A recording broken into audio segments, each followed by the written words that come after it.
શહેરમાં હોમગાર્ડ જવાનો પાસે દર મહિને ₹3,000 થી ₹5,000 સુધીની ઉઘરાણી કરવામાં આવતી હોવાના ગંભીર આક્ષેપો સામે આવ્યા છે। જવાનોનો આરોપ છે કે ઉચ્ચ કક્ષાના અધિકારીઓ દ્વારા તેમની પાસેથી પૈસાની માંગ કરવામાં આવે છે। પૈસા ન આપનાર જવાનોને નોકરીમાંથી દૂર કરવાની ધમકી અપાતી હોવાનું પણ સામે આવ્યું છે। જવાનોનું કહેવું છે કે તેઓએ અનેક વખત ઉચ્ચ અધિકારીઓ સમક્ષ રજૂઆત કરી છતાં કોઈ યોગ્ય કાર્યવાહી કે નિકાલ થયો નથી, જેથી તેમનામાં રોષ વ્યાપ્યો છે। અંદાજે 15 થી 20 હોમગાર્ડ જવાનો આ મામલાથી પરેશાન હોવાનું જણાવ્યું છે। નોંધનીય છે કે આ જવાનો રોજના ₹400ના વેતન પર કામ કરે છે અને તેમાંથી જ મહિનાના ₹3,000 સુધી ઉઘરાણી કરવામાં આવતી હોવાનો દાવો કરવામાં આવ્યો છે।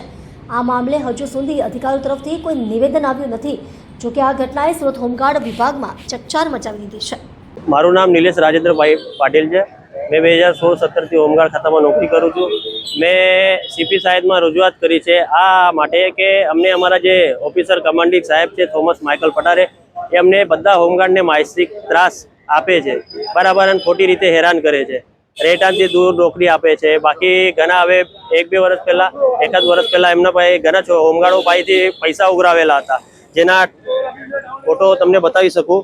આ એમના ટ્રાન્ઝેક્શન છે, ઇન્ચાર્જ પાસેથી પૈસા એમને ઉઘરાવેલા હતા અને કીધેલું હતું કે તમે પૈસા નહીં આપો તો તમે કેવી રીતે નોકરી કરો, બરાબર, મેં મારા હિસાબે જોઈ લઈશ, નહીં આપો તો એમની નોકરી બંધ કરાવી